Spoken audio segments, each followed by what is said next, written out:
Hey, did you see Patrick Kane is progressing ahead of schedule? It sounds like from the hip surgery that was supposed to put him out for 4 to 6 months. He's already been linked to Detroit. Would you circle back? Like I know loosely he's been linked to the Leafs, but every player is linked to the Leafs because again, the market, all the agents in town, all the media in town, so they build it up, and thus your client gets what he's looking for.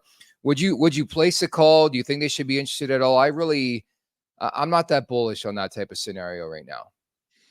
I just don't see how. I need to Yeah. figure out what, where their cap situation is and how they're going to get under it. And you sign a player of the caliber, of Patrick Kane, that's going to have some ramifications down the road when his contract's on the books and whatnot. So, I mean, he's linked to everybody because everyone would like to have a player like him on their team. He's got, all-star, possibly Hall of Famer pedigree. He's won Yeah. Stanley Cups. He's got experience out the ass, and he's extremely talented. So, of course, everyone would want him. But as far as us getting him on our team and figuring out our cap situation, I think that's a pipe dream. Oh yeah, it's more than a pipe dream. Like I saw a couple articles on it before we recorded this, and I'm like, how in the hell would that happen cap wise? And number two, did you not watch the New York Rangers in the springtime where they had an all star team and they absolutely fucking sucked? And I just don't think the Leafs need another guy like that. They need to play a different brand, a different style.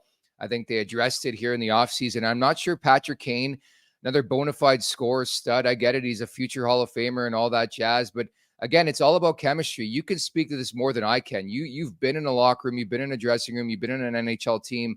Chemistry is like more important than just playing armchair GM, isn't it? Big time. You can't really explain why a team does well sometimes. You can't explain why a team does poorly sometimes. Go back to before the cap era when I remember the New York Rangers, I think it's Glenn Sather's Yeah. just out trying to buy a team. I mean, Chris Gratton, $10 million. That might have been the Flyers Brad doing that Richards. actually with Gratton's just buying guys like crazy. You can't just slap money on a team and have it work. It's chemistry.